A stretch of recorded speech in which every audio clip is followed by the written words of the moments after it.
दोस्तों, क्या आप एफडी के 5 से 6% रिटर्न से थक चुके हैं और क्या आपको शेयर बाजार के उतार चढ़ाव से डर लगता है?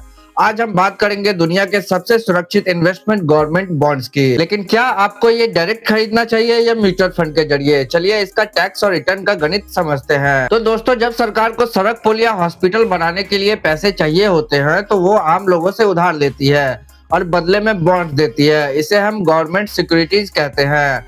इसमें सॉवरेन गारंटी होती है, यानी पैसा डूबने का रिस्क जीरो होता है और इसमें ट्रेजरी बिल्स और डेटेड सिक्योरिटी जैसे ऑप्शंस होते हैं। आप RBI retail direct portal, NSC go bid app या अपने ब्रोकर के जरिए डायरेक्ट बॉन्ड्स खरीद सकते हैं। अच्छी बात यह है कि आपको फिक्स इंटरेस्ट मिलता रहेगा और कोई मैनेजमेंट फीस नहीं देनी होगी। और बुरी बात यह है कि सबसे बड़ा नुकसान है टैक्स का।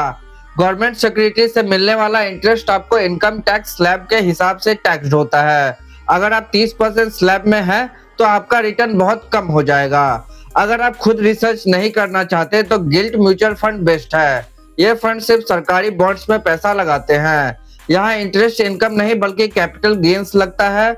1 अप्रैल 2025 के नए नियम के बाद डेप्थ फंड पर टैक्स स्लैब के हिसाब से ही लगता है, लेकिन पुराने इन्वेस्टमेंट पर इंडेक्सेशन का फायदा मिलता है। फंड मैनेजर मार्केट के हिसाब से बॉन्ड को खरीदते और बेचते हैं, जिससे आपको इंटरेस्ट के साथ साथ प्राइस एप्रिसिएशन भी मिलता है। अब समझते हैं कि आपको किसे चुनना चाहिए। तो अगर आपको हर 6 महीने में फिक्स पैसा चाहिए तो आप डायरेक्ट बॉन्ड लीजिए। अगर आप वेल्थ बनाना चाहते हैं और मार्केट के इंटरेस्ट रेट गिरने का फायदा उठाना चाहते हैं तो आप गिल्ट फंड लीजिए।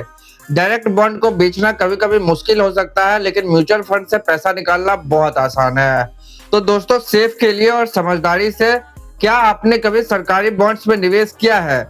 कमेंट में जरूर बताएं। और अगर आपको ये वीडियो पसंद आया है तो प्लीज इस वीडियो को लाइक और चैनल को सब्सक्राइब कर दीजिए।